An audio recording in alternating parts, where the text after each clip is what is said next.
Esta es la historia de 3 amigos del kinder que comparten la misma visión: romper el ciclo de pobreza en el que viven millones de artesanos alrededor del mundo. Entonces fue avanzando nuestra carrera y seguíamos regresando a esta primera comunidad y pues cada uno desde su trinchera con ideas, ¿no? De cómo podemos sumar aquí desde la posición en la que nosotros estamos viviendo en una de las ciudades pues más conectadas del mundo y sobre todo la más conectada del país, y pues aprendiendo también y reforzando lo que ya vemos que existe hoy en las comunidades, y fue ahí que descubrimos el mundo de la artesanía textil. Hoy está aquí Fátima Álvarez, cofundadora y Chief Impact Officer en Someone Somewhere, el emprendimiento social y cultural que, a través de la moda, está buscando conectar a viajeros de todo el mundo con miles de artesanos que viven en la pobreza. Como emprendedor, saber que estás cambiando fundamentalmente la vida de tanta gente quita de la mesa la posibilidad de tirar la toalla cuando las cosas se ponen difíciles. Y esto es algo que decimos mucho en el mundo del emprendimiento social, que es enamórate del problema y no de la solución, ¿no? Mis socios y yo estamos profundamente convencidos y tenemos una convicción que sí podemos mover la aguja en el mundo de la pobreza rural si encontramos la forma de trabajar de forma constante, justa, con grandes corporativos globales que puedan dar esta constancia en el trabajo a artesanos. Soy Mónica Díaz. Acompáñame en otro emocionante vuelo de Takeoff. Si bien no hay un mapa para emprender, toma nota de las coordenadas que muestran estos fundadores, pues podrían revelar la ruta que tanto has estado buscando. Despegamos. Fátima, estudiaste la carrera de Emprendimiento Cultural y Social en el TEC, misma que hoy desafortunadamente ya no existe. ¿Siempre supiste que ibas a emprender con algo ligado al beneficio social? Pues no hubiera dicho emprender porque ni siquiera conocía esa palabra, pero sí siempre supe que quería dedicar mi vida a algo que pudiera, pues, digamos que romper la brecha de desigualdades que desde muy chiquita veía viajando por nuestro país al que amo y que mi familia se encargó de hacerme conocer de norte a sur, de todos lados. Sí, siempre supe que quería hacer algo relacionado con eso. No sabía si en una fundación, en una ONG. De hecho, yo iba a estudiar ciencias políticas, estaba inscrita en la carrera de ciencias políticas y me tomé un gap year entre que salí de prepa y entré a la universidad.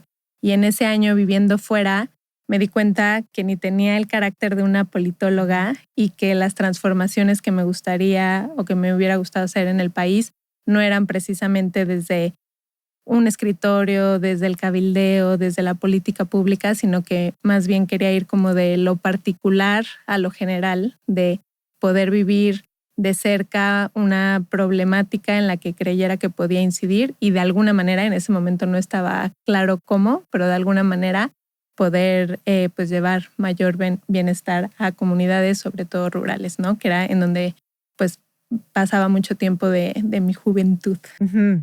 Viajaste mucho con tu familia dentro de México y ahí es donde te da, ¿cómo te da sensibilidad, no? Esas cosas de ver, de entender otras comunidades, otra cultura, sí. otras. ¿Y sabías cómo podías transformar o eso lo entendiste a lo mejor ya más tarde en la carrera? Sí, eso lo entendí después, sobre todo en este año que viví fuera y que veía tantas cosas que das por sentado cuando vives en México. O sea, tanto cosas muy positivas como cosas que también son muy alarmantes y que normalizas, ¿no? Uh-huh. Como pues la pobreza que ves en las calles en la Ciudad de México, que es en la ciudad en la que nací, ¿no? Uh-huh. Que ya estás acostumbrado y naturalmente piensas, esta es una persona que vivía en la ruralidad y llegó a la ciudad y está buscando aquí otros medios, ¿no? Pero como si eso fuera algo normal y me preguntaba, ¿será que así es, no? Me impresionó mucho el tema también viviendo fuera de las personas discapacitadas, ¿no? Veía muchas personas en la calle subir al camión, participar en la vida social de las ciudades. Y yo decía, es que en México no hay discapacitados, ¿no? No hay personas que sufran esto. Y luego entendía, no, es que sí hay, pero no hay los medios para que las personas en México puedan interactuar. Y como que ese tipo de cuestionamientos fue viviendo fuera en cuanto a las carencias que veía en nuestro país, pero por otra parte veía que éramos un país súper alegre, ¿no? Veía fuera que la gente se quejaba mucho, que tenían caras largas la mayor parte del día y decía, es que en México tenemos muchos colores, la gente es muy agradecida, la gente festeja. expresiones culturales por donde voltees. Entonces fue en ese año fuera que dije, quiero hacer algo con toda la parte cultural y tradicional que refleja los valores positivos de nuestra cultura y que apoyando esas causas pues se puedan erradicar muchas de las problemáticas que también me duelen mucho, como la pobreza, ¿no? Entonces, en ese momento, digamos que ahí iba el planteamiento, pero no sabía que iba a ser por medio de un producto, no sabía que iba a ser por medio de lo que acabó siendo Someone Somewhere. Sí, porque como bien dijiste, justo eso ahí va. Tenías la idea, pero ¿cómo traduces eso en un modelo de negocio? Porque además existe la percepción de que estos a lo mejor emprendimientos en beneficio social o más con impacto social, cultural, sustentable, no son negocios, ¿no? Exacto. Entonces, ¿en qué momento ya te juntas con estos amigos de Kinder? Háblame de eso, Sí. para poder crear Someone Somewhere. Bueno, antes tenía otro Pues nombre.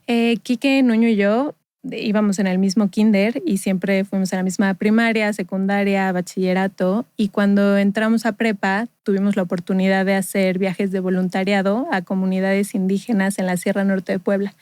Entonces, todos los años, durante Semana Santa y algunos veranos, íbamos y ahí nos dimos cuenta de que a 2 horas de la puerta de nuestras casas existía un mundo totalmente diferente al que conocíamos, ¿no? Un mundo en el que tenían unos valores y una relación con la tierra, una relación con los animales, una relación comunitaria, que el tiempo pasaba diferente, que valoraban una vida pues de mucho balance y mucho equilibrio diferente a lo que nosotros conocíamos desde la Ciudad de México y sobre todo a esa edad en la que estás pensando qué vas a estudiar y en qué vas a trabajar y quién saca las mejores calificaciones y quién va a tener la carrera más picuda y quién va a entrar a la mejor universidad y que estás como que en este rush de muchos cuestionamientos de cómo va a ser tu vida, pero todo en competencia y en velocidad y en acumulación. Y cuando descubrimos Naupan, que es la comunidad en la que empezamos en la Sierra Norte de Puebla, y nos sentábamos a tomar un café con las señoras y convivíamos con los hijos y con las familias, decíamos, es que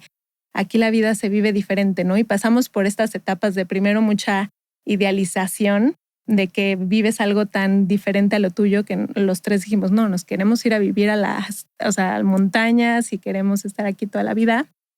Y pues teníamos la oportunidad de hacerlo una vez al año.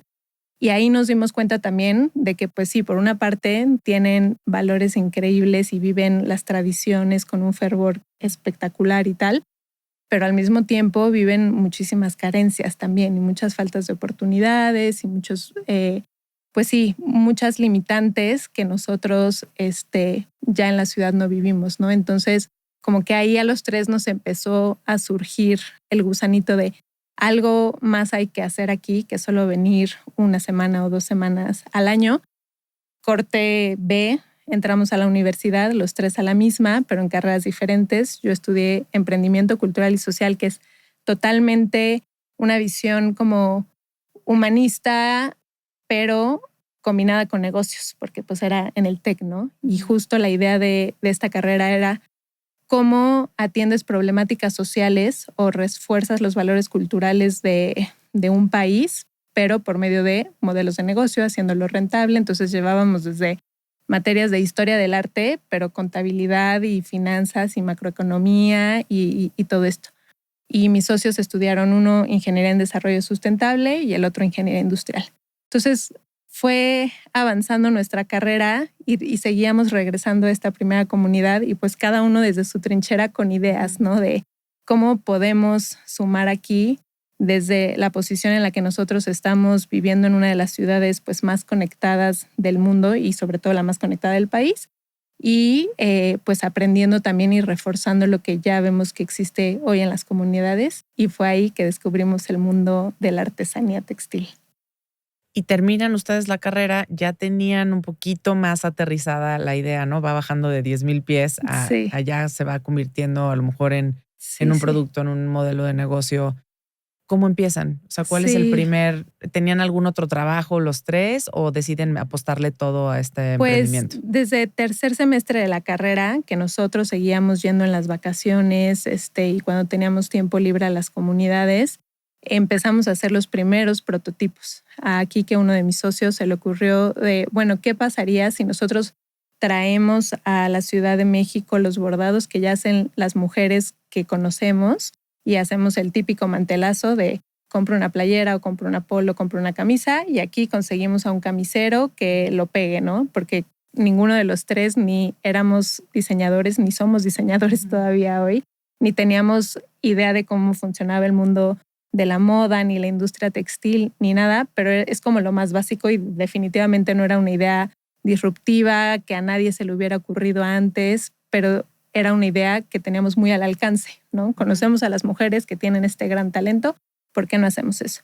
Y entonces empezamos desde tercer semestre a llevar materiales de mejores calidades para poder estandarizar temas de colores que estuvieran más adaptados a la moda de ese momento, materiales que no se despintaran, no se encogieran, pero seguíamos haciendo el copy-paste de lo que ya existía en las tiendas y en los anaqueles de ese entonces. ¿Y lo vendían ¿no? dónde?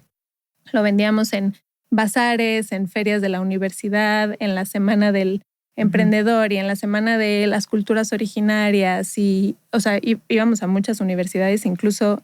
Pero ¿y tú les comprabas, nada más para entender cómo era la dinámica? Tú ibas con los artesanos, ¿les comprabas tú a ellos los productos y tú los revendías con un margen? ¿O? Nosotros les llevábamos el material y con ellas codiseñábamos. De que nosotros sin saber nada decíamos, este azul se ve bonito con este gris y este rosa está de moda con este no sé qué. Les dejábamos los hilos y les pedíamos unas tiras nada más de bordado con las medidas. A la semana siguiente regresábamos por esas tiras. En México, con un camisero, confeccionábamos esas camisas y las vendíamos. Ah, sí, y por supuesto, o sea, nos traíamos esas tiras y se las comprábamos ahí, se las pagábamos upfront. Hacíamos el típico charolazo con las familias y los amigos de que teníamos una muestra y les decíamos, oye, ¿te gusta esta camisa? Sí, está muy bonita. Bueno, te la vendo, pero no esta, sino una parecida. Págamela, dime en qué color la quieres, págamela y con ese dinero nosotros pagamos la gasolina, los materiales y a lo mejor nos tardábamos. Así de manual. Sí.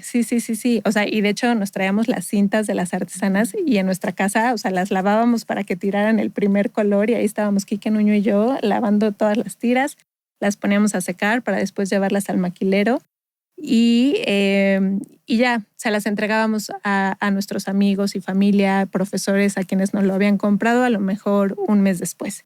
Y ya de que, ay, me encanta, pues hazme una también para mi hijo. Me encanta, hazme una para mi primo. Pero era un negocio cero escalable en ese momento. Bueno, uno, no era negocio y dos, era cero escalable porque todo era de ¿qué color te gusta? ¿Y la quieres slim fit o la quieres regular fit? ¿Y la quieres para hombre o la quieres para mujer? Era súper personalizado. Y cuando empezamos a entrar a ferias y a bazares, pues nos pasaba el paradox of choice, ¿no? Que es esto de que teníamos tantas opciones de tantas variedades que los posibles compradores decían, no, ya, prefiero no comprar nada porque justo vi el color que me gustaba, pero en una base que no me gustaba tanto, pero en una talla que no es la misma, la mía. Sí. Entonces, así estuvimos todo el periodo en el que lo hacíamos a la par de la universidad, participando en todas la pasarela de la universidad y no sé qué. Le pedíamos a nuestros amigos, oye, ¿puedes modelar estas camisas? Y en último semestre ganamos un concurso del estudiante emprendedor y ese era pues un premio económico y con ese premio lo que decidimos hacer fue, a ver, si por lo que hacemos esto es por generar trabajos en la comunidad, ¿por qué no en vez de hacer las camisas aquí, las hacemos en las comunidades y más bien llevamos al camisero experto a que le enseñe a las artesanas a hacerlas? Entonces con ese primer premio compramos máquinas de coser, las llevamos a la comunidad y gracias a Dios nos dimos cuenta demasiado rápido que era una muy mala idea porque pues el camisero iba todos los fines de semana y de hecho ahí nos íbamos todos los veranos a vivir 8 semanas a la comunidad y a dar estos talleres y demás. Pero dijimos, esto no es escalable. O sea, esto va a estar bueno para las 5 artesanas que conocemos hoy, pero entendiendo más el problema nos dimos cuenta de que en México hay más de 10 millones de artesanos. Si queremos generar estas oportunidades de trabajo para este número de artesanos, no podemos ir de comunidad en comunidad comprando máquinas de coser y llevando al camisero y que les enseñe a armar las camisas. Y porque además por el contexto de la ruralidad en la que viven, pues era muy difícil alcanzar una calidad premium de camisas blancas que pudieran competir en un mercado internacional. Pero lo más importante fue que nos preguntamos, ¿de verdad queremos convertir a las artesanas en costureras y maquileras de camisas? O más bien, por lo que empezamos esto fue porque nos encanta la historia detrás de los bordados, nos encanta su iconografía, nos encanta que se preserven estas técnicas, y más bien decidimos ahora sí que hacer el zapatero a sus zapatos, que las artesanas hagan lo que han aprendido desde niñas, que aprendieron de sus mamás, de sus abuelas, y nosotros busquemos acá las fábricas y las maquilas de mejor calidad que ya son especialistas en estos productos, y hagamos un equipo entre ellos, aprovechando lo mejor de los dos mundos, y que cada quien pues pueda agregarle al producto final el valor que les es importante a ellos también, ¿no? Y que les es propio de sus comunidades. Entonces ustedes compraban acá, buscaban las maquilas de mochilas, camisas, playeras, y las artesanas bordaban ciertas... Hacían la parte artesanal. Perfecto. Exacto. ¿Y cómo empieza? Bueno, eso ya suena un poco más escalable. Sí. Y entonces todo esto corría el año del 2015, que nos hacíamos estos cuestionamientos, que ganamos el premio del estudiante emprendedor, que llevamos estas máquinas y dijimos, creo que no va por acá. Y en el 2016 nos graduamos y dijimos, bueno, ya estamos muy involucrados en esto, pero bueno, es momento de que empecemos a pensar si va a ser algo que vamos a hacer como un full-time job o va a ser algo que vamos a seguir haciendo como ahorita en nuestras vacaciones y a la par y tal. Y entonces entre los tres hablamos y dijimos, vamos a probar un semestre, o sea, démonos 6 meses para meterle todo a este proyecto, y si funciona, pues va a ser nuestro proyecto de vida, y si no funciona, va a ser algo que sin duda vamos a seguir haciendo, porque para ese entonces ya trabajábamos con 15 artesanas que ya pues contaban con que nosotros estábamos comercializando sus productos y ya estaban recibiendo este ingreso de forma regular. Entonces dijimos, sin duda seguiremos haciendo algo con las 15 artesanas, pero a lo mejor ya no va a ser algo a lo que nos vamos a dedicar toda la vida. Y en esos 6 meses aplicamos una convocatoria del INADEM, de la que pudimos recibir recursos, y con esos recursos pagamos, por una parte, una agencia de branding que nos ayudó a hacer, ya teníamos esta espinita de que el nombre Flor de Mayo, que fue nuestro nombre original y que fue un nombre que eligieron las artesanas, porque en la región en la que trabajamos se dan estas florecitas con las que ellas hacen coronas y collares, que cuando alguien de fuera llega a la comunidad te coronan, y así las conocimos nosotros, y te ponen el collar diciéndote, esta es mi verdad y espero que tú me des tu verdad también, ¿no? Es como, te estoy abriendo las puertas a mi mundo, a mi comunidad, y espero que pues tú puedas hacer lo mismo. Qué bonito. Entonces se llamó Flor de Mayo, pero sabíamos que ese era un nombre muy local, o sea que esto nos iba a ayudar para a lo mejor vender productos en la Condesa, en la Roma, estaba muy bien para el bazar, pero que no era un producto que íbamos, bueno, una marca que íbamos a poder posicionar globalmente. Entonces contratamos una agencia de branding, hicimos un primer prototipo de una colección que ya se veía mucho más completa, con una gama de productos más amplia, como decías ahorita, gorras, sudaderas, mochilas, trajes de baño, playeras, etcétera. Pero teníamos uno de cada uno. Grabamos un video, lo subimos a Kickstarter en Estados Unidos, porque en ese entonces Kickstarter todavía no existía en México, y lanzamos la campaña, y en un mes pudimos llegar al objetivo que nos habíamos planteado. Nos compraron personas de más de 21 países diferentes y pudimos validar que sí había un interés por estos productos que contaran una historia detrás y que fueran digamos que enfocados en un mercado mucho más outdoors, más juvenil y más comercial, ¿no? Que no era un mercado tan ni de lujo, ni tampoco era un mercado muy étnico, que es generalmente hacia donde se van las marcas o los diseñadores que trabajan con artesanía. Entonces, pues lanzamos esa campaña en el 2016, se cumplieron los 6 meses que nos habíamos puesto como límite. Fue tan exitosa la campaña que nos animamos a salir a buscar una primera ronda de inversión, y ya teníamos como que este product market fit validado, porque pues ya estaba Ya había gente en Australia, en Inglaterra, en Estados Unidos, en Argentina, en Bolivia, que habían comprado nuestros productos. Entonces, algo decía que sí podíamos ir por ahí. Y pues a partir de ahí, con ese dinero, empezamos a hacer ya las primeras producciones, que nos sirvió también como un gran ejercicio de marketing, porque pudimos decir, bueno, habíamos hecho 3 colores de mochila, pero el 80% compró la azul y el 5% compró la verde. Entonces, a lo mejor la verde ya no va a ser o no va a ser un color que vamos a hacer en nuestra primera colección, ¿no? Vamos a hacer las que ya nos precompraron, pero no va a ser por ahí la línea. O hubo productos que no se movieron tanto y entonces esos productos ya ni los incluimos en nuestra primera colección cuando abrimos nuestra primera tienda. Y creo que algo clave que dijiste que es muy relevante en este foro de emprendedores es, nos dimos 6 meses para probar concepto, para ver si había interés, para entender todo este tema de product market fit.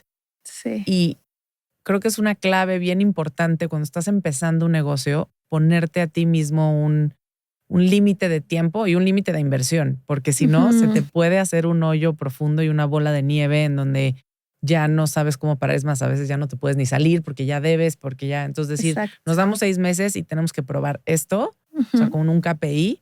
Sí. Creo que fue fantástico porque sí llegaron, sí lo lograron, probaron el interés y entonces ya seguir. Y luego te das a lo mejor otros 6 meses, otro lapso de tiempo con otro KPI y así te la vas llevando. Y entonces ya aprobaron ahí con Flor de Mayo que había interés, fueron pivoteando, iterando como los productos. Y en 2016 cambian la identidad de la marca a Someone Somewhere. Exacto. ¿Por qué? Sí. Pues digamos que cuando nos llamábamos Flor de Mayo, en las redes sociales poníamos mucho contenido de las artesanas y dando su testimonio, porque algo muy importante es que todos los productos, desde el primero que hicimos, trajeron el nombre de la artesana que lo hizo y el nombre de su comunidad. Incluso cuando éramos Flor de Mayo, traían un número de serie de qué número de productora. Entonces era una cosa hiper personalizada.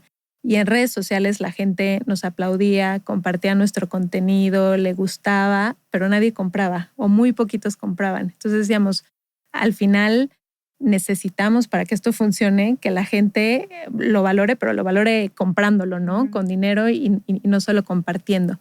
Y entonces veíamos que había ahí un gap entre el producto que estábamos haciendo y el nombre que teníamos, porque Flor de Mayo suena muy femenino o suena, hicimos muchos estudios al respecto, o suena muy mexicano en el sentido de que el gringo piensa Flor de Mayo, 5 de mayo, y era una identidad mexicana que nuestros productos no querían reflejar necesariamente, ¿no? Entonces dijimos, si queremos escalar a otros países y no siempre voy a estar yo junto al producto contándoles por qué se llama Flor de Mayo, diciendo qué hay detrás, pues tenemos que hacer un nombre que sea intuitivo y que el mismo nombre conserve la personalización detrás de los productos y conserve el por qué hacemos lo que hacemos, pero sin que necesariamente tenga que estar en español, ¿no? Porque también en este estudio que hicimos llevando del problema que conocimos de primera mano en esta comunidad con las 15 artesanas a una escala global,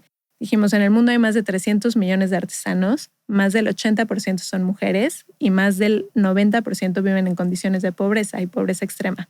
Entonces dijimos, el escalamiento no solo lo vemos hacia vamos a vender en Europa y en Estados Unidos, sino lo vemos a vamos a atender a artesanos y artesanas que vivan en Asia, en África, en Sudamérica, y el Someone Somewhere es muy global, porque también puede ser un Somewhere Perú, un Somewhere Chile, un Somewhere Colombia, un Somewhere Bangladesh, y esto no nos limitaba. Cuando cambiamos el nombre de Flor de Mayo de Someone Somewhere, empezamos a incrementar las ventas de una manera espectacular. O sea, había esta gente mexicana. ¿Vieron el impacto inmediatamente? Sí, inmediatamente. Wow. O sea, en ese entonces llevábamos todavía las redes sociales nosotros, recibíamos los mensajes nosotros y había gente claramente mexicana y nos escribían en inglés, oh, this is amazing, thanks so much y tal, y ya compraban porque el valor percibido era mucho más alto. Entonces creo que fue un gran acierto. Nos costó trabajo porque llevábamos pues ya 4 años llamándonos Flor de Mayo y también porque digamos que había una gran parte de nuestros seguidores que tomó este cambio de nombre como ¿por qué están negando las raíces mexicanas? ¿Por qué ponen un nombre en inglés? Y al final, con lo que nosotros siempre respondimos y con lo que seguimos sumamente convencidos es, esta empresa se creó para generar oportunidades de trabajo. Para generar esas oportunidades de trabajo, tengo que salir a vender al extranjero y le tengo que hablar en su idioma. Y si el hablarles en su idioma me va a permitir cumplir con este propósito, pues les voy a hablar en su idioma, ¿no? Y por supuesto a mí me encanta, y de hecho la empresa se sigue llamando Flor de Mayo, pero digamos que es ese punto en el que como emprendedor o emprendedora tienes que trascender a lo que te gusta a ti, porque tampoco es de que me diseño a mí y el nombre que a mí me gusta y tal, sino qué se necesita realmente para ser relevante en el mercado y para atender la necesidad que existe allá afuera, ¿no? Pero fíjate qué interesante el cambio de paradigma de decir, Flor de Mayo habla de la artesana, habla de dónde vienen los productos, habla de esas raíces, que esa historia de todas formas se cuenta en los productos. Y el Someone Somewhere ya le habla al mercado, ya le habla al consumidor, ya se vuelve algo aspiracional, o sea, le da un valor al proyecto, más allá del producto y de las raíces de dónde viene, pero son como es el yin y el yang. Y eso fue lo que nos encantó, porque siempre nos hemos visto como un puente entre dos mundos que no siempre se conocen y no siempre conocen de su existencia. Y fue fue como que nuestro push inicial cuando descubrimos a los 19 años una comunidad indígena por primera vez a 2 horas de la puerta de nuestra casa. Dijimos, ¿cómo es que no habíamos vivido estos valores antes? ¿Cómo es que nadie nos contó de esto? ¿Cómo es que no conocimos a estas personas desde que éramos chicos y vivimos en el mismo país, etcétera? Y entonces empezamos a entender que muchas de las problemáticas sociales que existen hoy no es por egoísmo, no es por falta de empatía, sino es falta de conocimiento. Es por qué un gringo de California que surfea conocería la historia de una Juliana en una comunidad indígena que trabaja el campo, ¿no? Y lo mismo al revés. Entonces, como que se hacen como mundos muy separados que cuando se conocen surge esta magia de qué increíble, quiero saber más, ¿no? Cuéntame más si quiero otro producto, y eso es lo que hace Someone Somewhere. Entonces, para los artesanos, el Someone, y cuando les contamos el nombre, hicimos este rebranding, les presentamos la marca, ellos inmediatamente pensaban en el Someone como el cliente que estaba en Francia comprando una mochila, y entonces el Somewhere era Francia. Y para el francés que compraba una playera, inmediatamente el Someone era Víctor, que estaba en Oaxaca. Y entonces ahí los dos se empezaban a conectar, y que ahora se hace pues mucho más tangible, porque aunque cambiamos de nombre, siempre mantuvimos en la etiqueta Someone, Víctor, Somewhere, Oaxaca. Y al recibir los productos, los consumidores pueden dejarle un mensaje a Víctor en Oaxaca y Víctor lo va a leer. Y Víctor, por medio de este código QR que escanean los consumidores del producto, cuenta su historia y dice, yo soy Víctor, tengo 2 hijas, me encanta la música, esto hago en mis tiempos libres y espero que disfrutes este producto como ningún otro. Me puse chinita, Fátima, porque creo que son la dualidad además y la inteligencia con la que está tejida el nombre y el concepto y los universos en los que vivimos, que están tan cerquita, como dices, a 2 horas de mi casa existe esto y no hay un puente que me permita convivir con esto. Porque a lo mejor podemos pasar y ver ciertas cosas o ciertos lugares, y nos pasa aquí mismo, ¿no? En las calles, en ciertas comunidades en donde ves algo y no sabes cómo conectarlo, no sabes cómo tender un puente. Y qué bueno que hay empresas y emprendimientos y emprendedores como tú, que cada vez los escucho más también, dedicados a tejer esos, sin ser una ONG y sin ser siendo un negocio, pero que tejan esos puentes que te acerquen a la historia, que realmente eso es lo que vendes, no el producto. Y que trasciende lo textil, digo. Sí, me imagino que ya lo que traen en mente y en puerta y hacia donde pueden crecer es impresionante. Y me acuerdo, fíjate que yo en 2012, 2013 leí el libro del fundador de Toms, de los zapatos, de Blake Mycoskie, y me cambió fundamental y profundamente toda mi visión y lo que siempre he querido hacer, y de alguna forma en los emprendimientos que he hecho he tratado de tejerlo. No me ha salido, creo que no ha estado bien construido el puente, se me ha derrumbado a la mitad del camino en ese sentido, pero es parte de mí. Es más, es mis contraseñas. Es Sí, el sí, nombre del sí. libro. Así, ya saben todos mis contraseñas. Pero me inspiró y además me conecto mucho con esta filosofía de los proyectos en donde puedes vender un producto, pero que haga y en el tema de Toms, ¿no? Que habla de Tomorrow Shoes, que es tú compras unos y le regalan unos niños, en este caso ahora empezó en Argentina.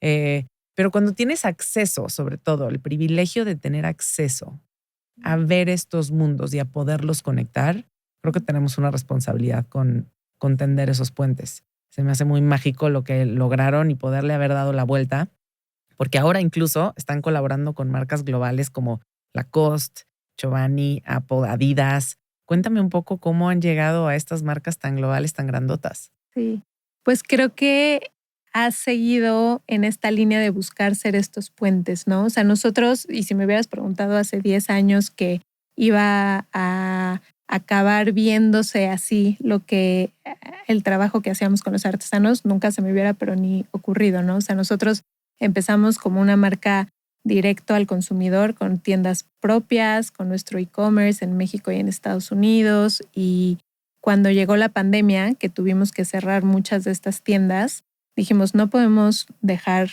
de ir a las comunidades a llevar estas oportunidades de trabajo porque pues ya cuentan con eso y porque todos estábamos sintiendo esta vulnerabilidad en ese momento, ¿no? Entonces me acuerdo perfecto que nos fuimos todos a nuestras casas y la primera junta que tuvimos remota en la historia de Someone Somewhere con este tema de la pandemia era hacer un brainstorm entre todas las áreas de qué hacemos para vender, por una parte, todo el inventario que ya mandamos a Estados Unidos, porque en 2020 íbamos a abrir nuestra primera flagship store allá y nuestro e-commerce y todo. Entonces ya teníamos bodegas allá con muchísimos productos. Entonces era, ¿qué vamos a hacer para vender esos productos y qué vamos a hacer para mantener a las comunidades activas, ¿no? Y en ese brainstorming salió, bueno, ¿por qué no empezamos a contactar a empresas que estén en industrias que no estén siendo tan afectadas por la pandemia y hagamos productos personalizados para ellos? Y empecemos por buscar a las empresas cuyos logos tienen los colores de la colección que ya mandamos. Entonces eran empresas en el mundo de delivery, de entretenimiento, médicas, etcétera, que sabíamos que no la estaban sufriendo tanto, pero que tenían todavía esta necesidad profunda de cómo mantengo a mis colaboradores engaged, cómo les enseño a mis clientes también que soy una empresa que le interesa el impacto social, que soy una persona sensible a las problemáticas que se están viviendo, etcétera. Y entonces encontramos ahí pues un océano azul que no nos habíamos planteado antes y empezamos a personalizar este inventario que ya teníamos con logos, con algunos bordados que hacían alusión a los valores de las empresas con las que empezamos a trabajar.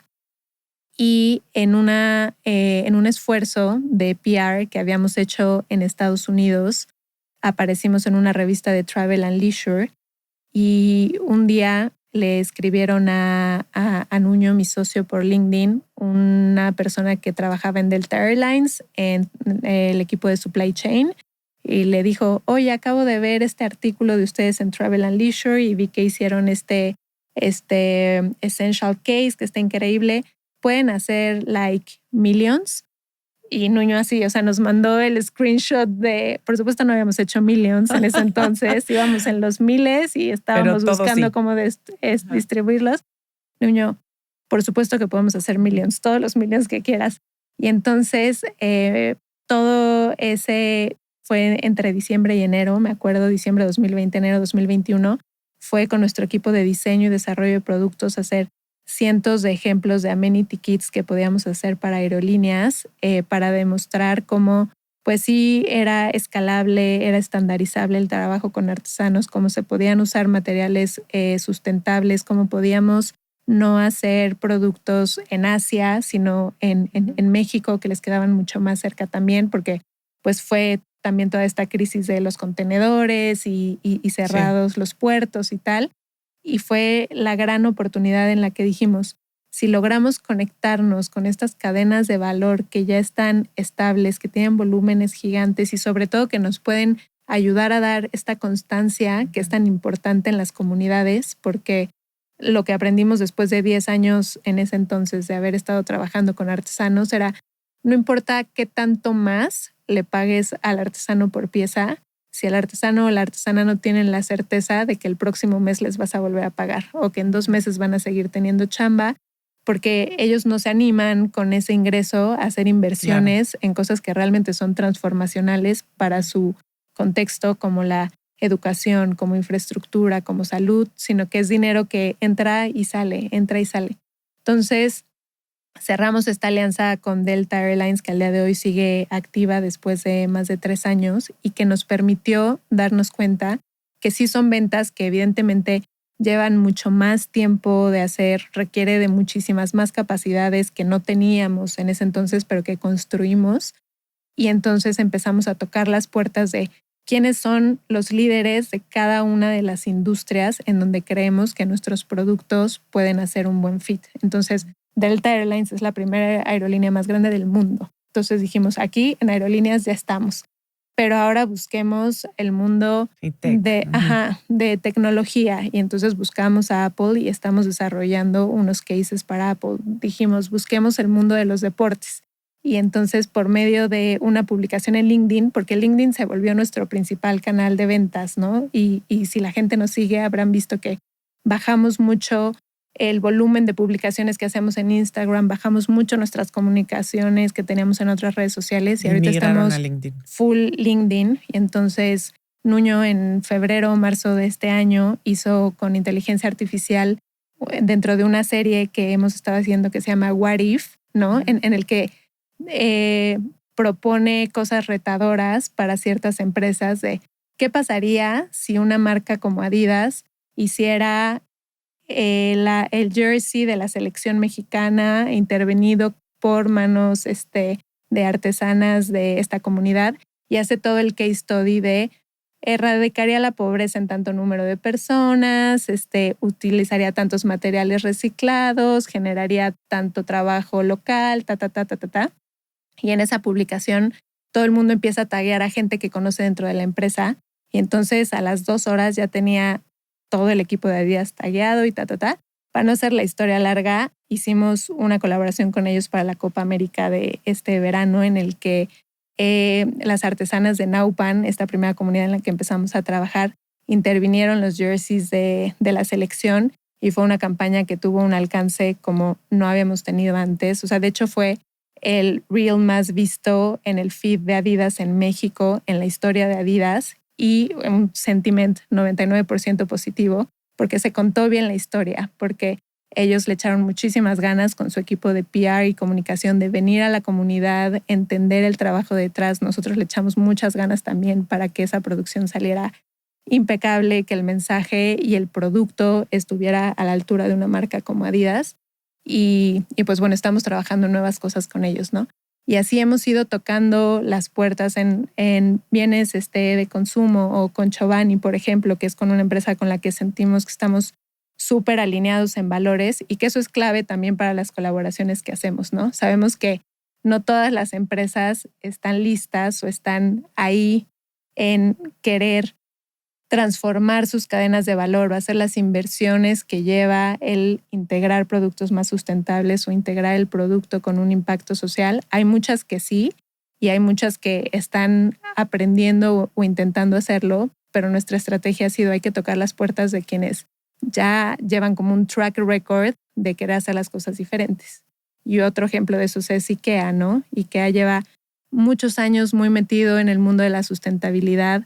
Han hecho cosas espectaculares en otros países en donde tienen mucho más presencia que en México en temas de circularidad, de uso de materiales reciclados, de plantas de tratamiento de agua. Entonces se nos hizo muy natural buscar a IKEA como líder en empresas de mobiliarios con un alcance global y les propusimos hacer su primera campaña de circularidad en México, que ya está hoy activa a la venta en sus tiendas, pero sí requiere de empresas que entiendan que no es un plug and play, que no es un quick fix y solo para una campaña de marketing, sino que de verdad haya un interés genuino y legítimo en ir transformándose poco a poco, porque sabemos que son cosas que no pasan de la noche a la mañana, ¿no?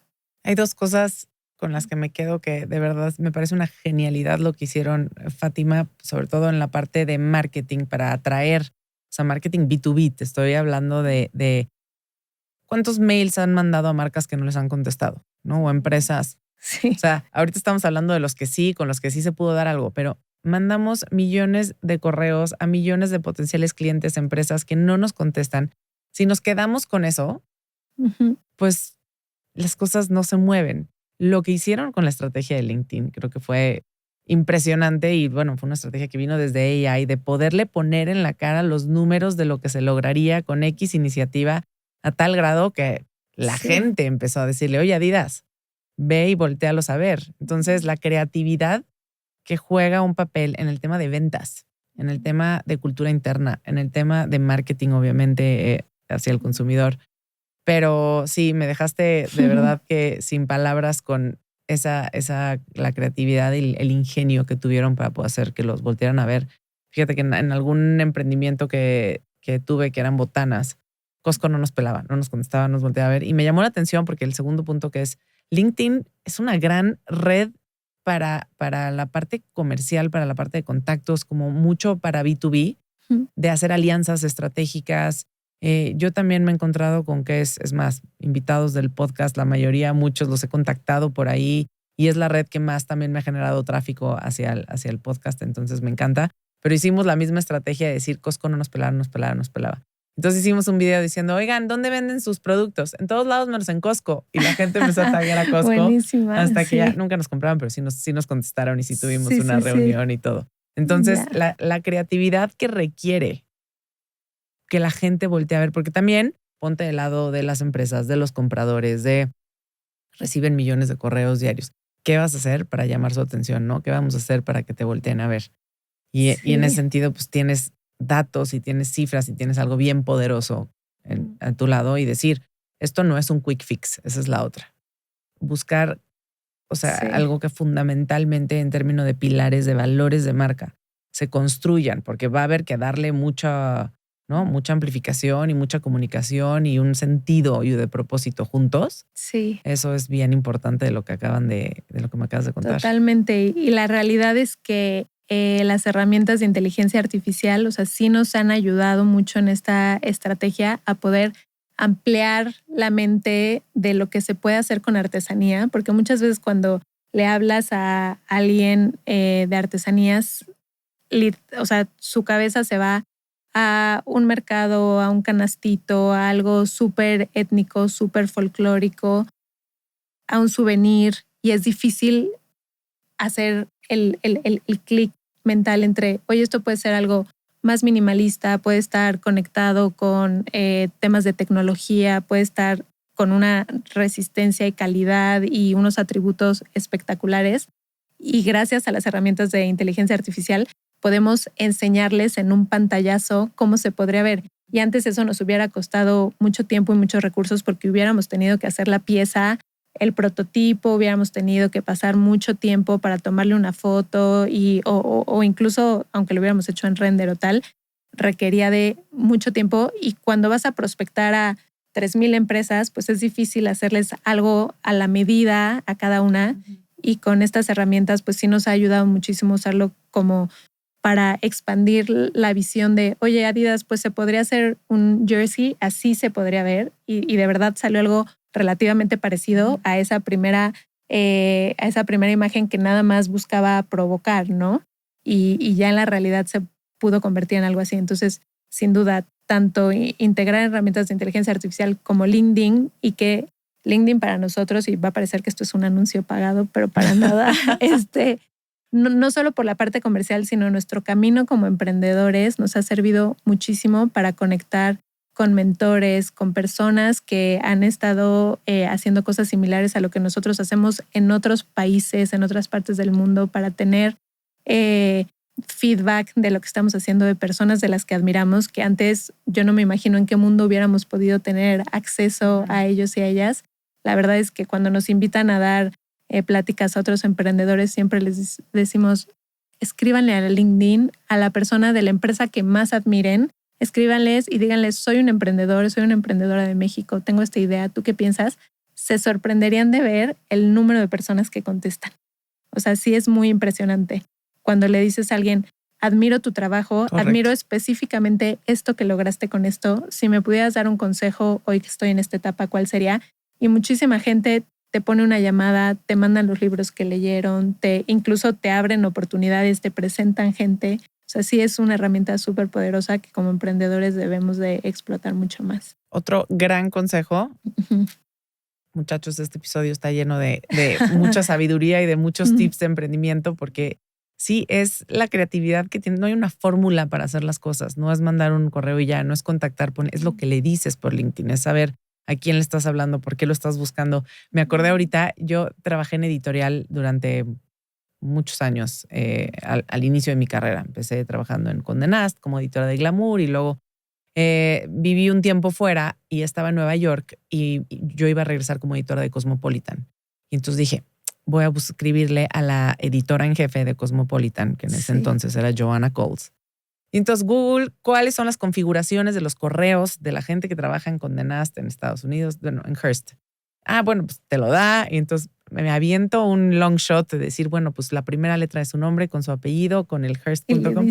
Y le doy al clavo y me contesta Fátima. Wow. Dije, no, bueno, yo estoy aquí viviendo el sueño. Le digo, oye, me encantaría, yo a ser editora en Cosmopolitan México y Latinoamérica, me encantaría tomarnos un café 5 minutos y que me dieras como la esencia de lo que es Cosmo y la marca, no sé qué. Me contesta, claro, te veo el tal día de abril en mi oficina. Yo, bueno, dije en triunfadora. Obviamente, 2 días antes de la junta, me escribieron de su oficina así como de, oye, déjame validar que esto es legítimo. ¿Quién es esta niña que le escribió como...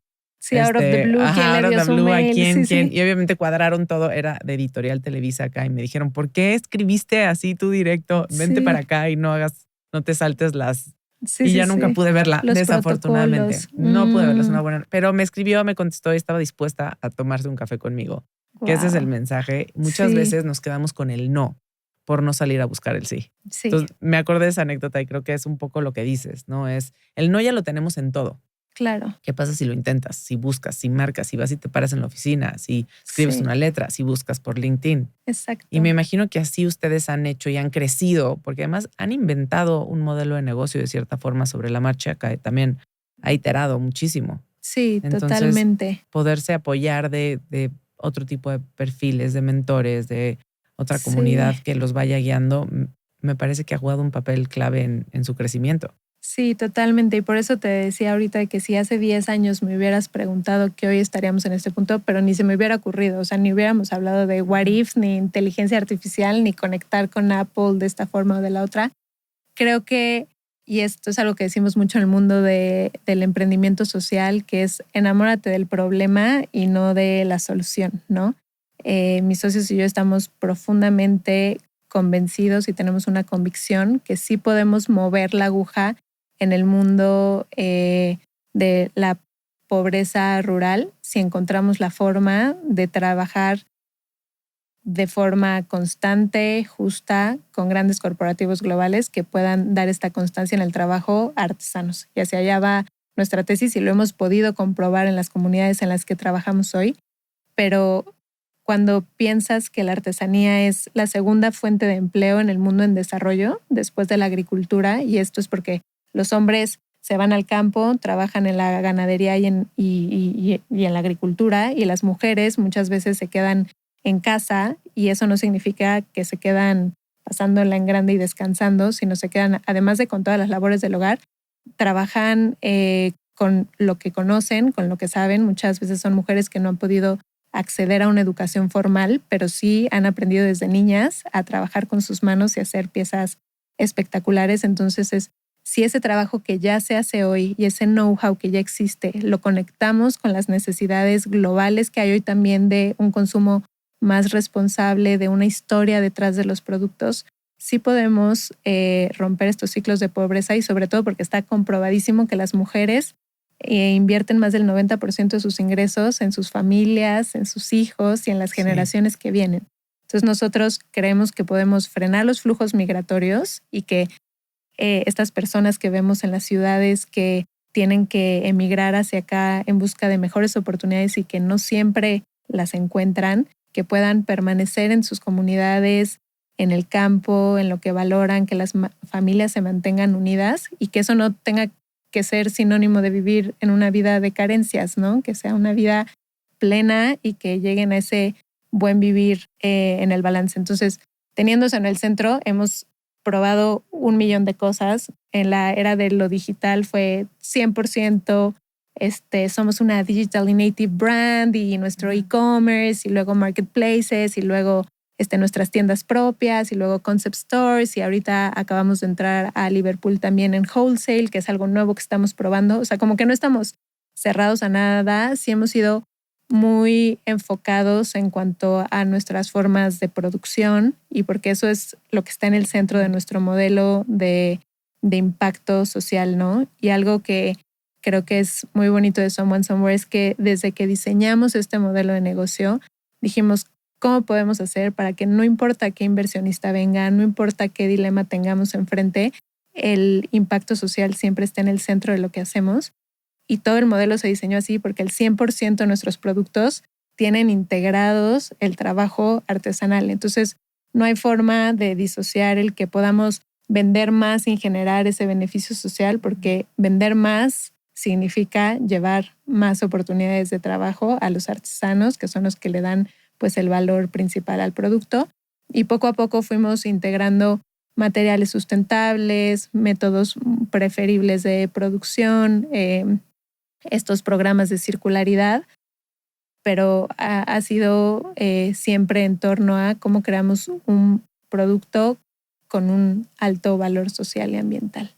¿Tienes más o menos el dato de a cuántos artesanos les han dado trabajo a lo largo de la vida de Flor de Mayo y de Someone Somewhere? Sí, ahorita trabajamos con más de 350 y algo que es muy importante para nosotros y que también diseñamos así el modelo desde el inicio es que a cada nueva comunidad que nosotros integramos en nuestra cadena de valor es porque tenemos de cierta forma asegurada la demanda para que sea un trabajo de largo plazo, ¿no? Y algo que nos enorgullece mucho decir es que desde la primera comunidad que empezamos a trabajar hace casi 15 años, son comunidades que hoy siguen trabajando con nosotros, ¿no?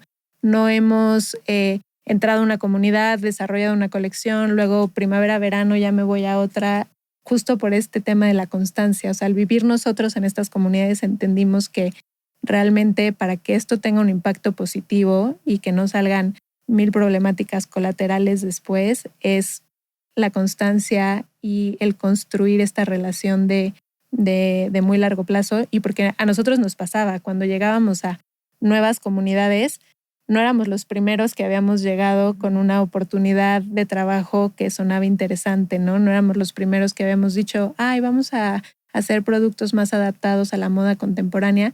Y entonces muchas de las artesanas ya estaban muy desconfiadas, ¿no? De decir, ay, otros más. O estaban muy en la lógica de ciertos programas de gobierno que existen en los que nada más se hace una convocatoria, se crean grupos ficticios para proponer un proyecto, o sea, grupos de artesanos para proponer un proyecto, que ese proyecto es económico o en materias primas, pero una vez que se baja ese recurso, la comunidad se pelean porque siempre hay quien, pues quien se puso más vivo y quien no y tal. Entonces, como que tuvimos que romper todo nuestro, desde el discurso inicial con las comunidades cuando llegamos, el cómo presentarnos las oportunidades de trabajo que traemos y el ser extremadamente disciplinados en cumplir los compromisos que les decimos que tenemos. Entonces, hoy trabajamos con más de 350 en los estados de Puebla, Hidalgo, Oaxaca, Chiapas, Estado de México y Michoacán. Y hablábamos antes de que nos sentáramos aquí a platicar de cómo la formalidad que ustedes tienen con los artesanos se traduce en la formalidad que ellos tienen con ustedes, ¿no? Porque todo el mundo te podría preguntar, oye, pero no son muy informales, pero no te desaparecen, no entregan. Y lo que me decías es, si tú les das esa consistencia y esa seguridad y ellos responden igual, ¿no? Por lo general. Sí, sí, sí. Y es el tema, una vez más, con esto de los puentes, o sea, de saber y de conocer, y creo que fue la gran ventaja que tuvimos mis socios y yo, que desde muy chicos pudimos pasar mucho tiempo dentro de las comunidades y saber qué es lo que ellos valoran, qué es lo que a ellos les da la tranquilidad de que sí vas a regresar, en qué identifican esta verdad, ¿no? Cuando ellos te ponen esto y te dicen, yo te estoy dando mi verdad y espero que me des la tuya, ¿a qué se refieren con esa verdad? Y básicamente es que me trates como lo que soy, ¿no? Que me trates como un igual, que como tú y como yo estamos queriendo vivir una buena vida a partir de las cosas que valoramos y que sabemos hacer y que por supuesto queremos lo mejor para nosotros y para nuestras familias. Y entonces cuando tú les hablas con transparencia y ellos ven que tú pones el mismo nivel de entrega que ellos ponen en su trabajo, que así como tú les exiges ciertas cosas, tú cumples con las exigencias o las necesidades que ellos tienen, es cuando es impresionante ver el nivel de compromiso que hay, ¿no? Y para darte un ejemplo de esto, y fue una de las experiencias que más nos marcaron cuando apenas empezábamos, y fue para hacer estos primeros productos de la campaña de Kickstarter, que ya los teníamos vendidos, pero teníamos que entregar con una fecha límite que habíamos puesto de 3 meses después de que cerraba la campaña, pues iba a ser la primera gran producción que íbamos a hacer. Mandamos hilos a Chiapas, era una nueva comunidad con la que íbamos a trabajar y mandamos los modelos, hicimos todos los acuerdos y tal, y a las 2 semanas me marca la persona que vivía en San Cristóbal de las Casas, que estaba a cargo de la producción, y me dice, Fátima, no sabes lo que te tengo que decir, me da muchísima pena porque sé que te dije 1000 veces que esto no iba a pasar, pero acaban de tomar la comunidad en la que estamos trabajando, porque pues trabajamos en la región de los Altos de Chiapas, en donde hay todavía muchas estas luchas por territorio, y cada jueves y domingo hay disputas entre los diferentes comunidades. Entonces dijeron, tomaron esta comunidad y pues las artesanas tuvieron que salir huyendo. No sé nada de ellas desde hace 2 días, pero pues te quería ir avisando porque esto sin duda va a retrasar las entregas que ustedes tienen, y sé los compromisos, y pues me da mucha pena porque estábamos súper ilusionadas con esta oportunidad, pero pues te lo tengo que decir, ¿no? Y entonces ya colgué esa llamada y pues obviamente con mucha preocupación por las artesanas, de pensar, ponerme en sus zapatos y decir, tuvieron que huir porque llegaron guardias armadas, etcétera, y se fueron, pues qué tristeza. Se lo dije a mis socios y dijimos, pues ni modo, vamos a tener que ver cómo lo resolvemos. Y 2 días después me vuelve a marcar la misma persona y me dice, Fátima, ¿me puedes recordar tu dirección? Porque ya te voy a mandar los paquetes. Y yo, ¿cómo que ya me vas a mandar los paquetes? Ya habíamos dado esta producción por perdida. No, pues es que las artesanas se fueron y lo único que se llevaron fueron sus hilos y su telar de cintura, y se fueron a la montaña y siguieron tejiendo y nos lo trajeron ahora a San Cristóbal y la producción está lista. No lo puedo creer. Y entonces, pues yo también me quedé helada de imaginarme esa escena de las mujeres salir huyendo de sus casas y solo llevarse el trabajo, porque era lo que tenían como pues para la siguiente etapa de vida que vivieran, y porque querían demostrar que sí pueden cumplir con el trabajo que tienen, porque no son comunidades a las que llegan oportunidades de trabajo todos los días. Entonces, ahí entendimos que si ellas tienen ese nivel de compromiso, nosotros no podemos quedar mal, ¿no? Entonces, algo que hemos trabajado muchísimo todos estos años con nuestro equipo y en todas las áreas, y es uno de nuestros principales principios de comportamiento, los llamamos, es cumplir con los compromisos, porque en eso está basado todo. Entonces, para no hacerte el cuento largo, nos mandaron los productos, las artesanas pudieron, después de haber estado mucho tiempo en albergues en San Cristóbal de las Casas, regresar a sus casas, y salió la colección y salió en tiempo. Y eso pasó hace 10 años y aún hoy no tenemos una historia de retraso, de mala calidad, de artesanos que desaparecieron. Entonces es algo que cuando la gente caricaturiza o dan por hecho de que por ser artesanos quedan mal y son informales y no sé qué, es como si tengo una misión en la vida, es demostrarle a la gente que no es así, pero tenemos que entender que ellos también esperan muchas cosas de nosotros y que tenemos que cumplir. Y porque muchas veces en esas relaciones, y esto me lo decía Víctor, que es un artesano de Oaxaca, es Ustedes piensan que cuando, o sea, ustedes hablando como de la gente de la ciudad que viene a hacer negocios con artesanos, piensan que los artesanos estamos así, esperando nada más que nos den, cuando en realidad lo que nosotros queremos es que estén así, ¿no? Y para los que no nos están viendo y solo nos están escuchando, la primera pose era una pose de la mano esperando como recibir una limosna, cuando los artesanos en realidad lo que están esperando es darte la mano de vamos a ser socios y vamos a poner los dos lo mejor que tenemos de nosotros para que este proyecto funcione. Y entonces esa es como nuestra filosofía, y a todas las nuevas comunidades que llegamos así, en el que todos entendemos que tenemos un valor igual de importante en el producto final y que ese valor tiene que ser retribuido de forma justa. Qué importante es la relación en toda esta cadena de valor. Me quedo de verdad que sin palabras con esta historia que me acabas de contar, porque además demuestra que quienes quedamos muchas veces peor somos nosotros, a lo mejor como emprendedores o como en la parte comercial o como proveedores. O sea, hay mucha más informalidad en el mundo cotidiano de lo que hay en las comunidades Sí, y de muchas artesanos. veces es como por nuestra idea de que lo que nosotros hacemos vale más o que nosotros sabemos más, ¿no? Porque muchas veces queremos imponerles una forma de trabajo y decir, mira, ven, te voy a enseñar, tienes que llevar tus cuentas así, tus inventarios así, tienes que producir en este tiempo porque así lo hacemos y no sé qué. Ok, ¿ya lo entendiste? Perfecto. Regreso en 2 semanas. Y el artesano y la artesana, o sea, ni siquiera lo dejaste explicarte cómo se organizan ellos, cuáles son los tiempos en los que lo funcionan. Y no es que quieran trabajar menos, ni te vayan a extender la producción, o vayan a hacer algo de menor calidad. Es solo de verdad entender cómo trabajan ellos y cómo de la forma en la que ellos trabajan lo puedes conectar con las expectativas que tú tienes también del trabajo.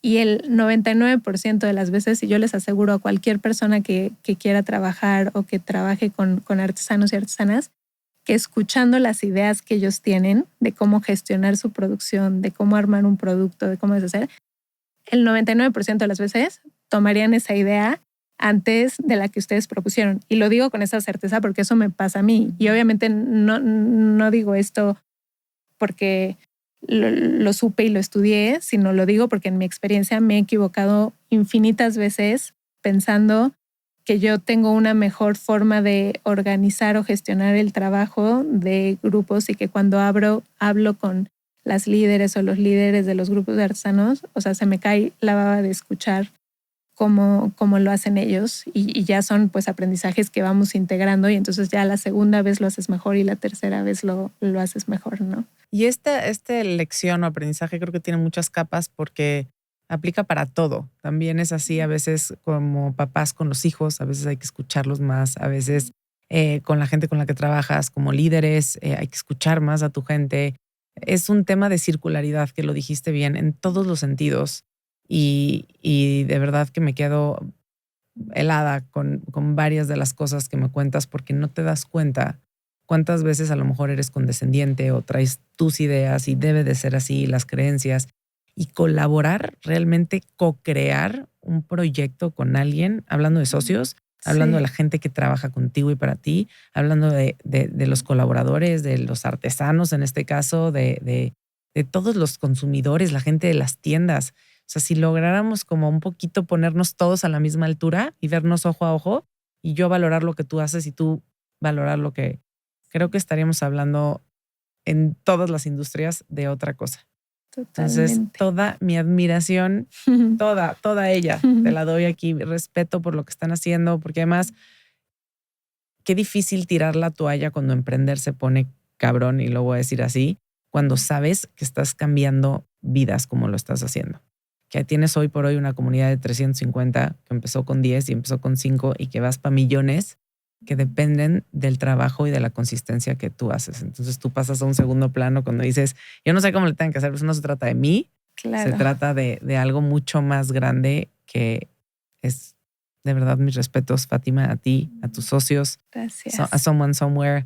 Por favor, la conciencia que siempre hago en este espacio de que cada vez que escojamos una marca mexicana, un proyecto mexicano, sobre todo algo así como esto, que tiene ese fondo, ese propósito que ayuda a las comunidades, regalos de lo que sea, tengan en mente, vayan a las tiendas. ¿Cuántas tiendas tienen hoy?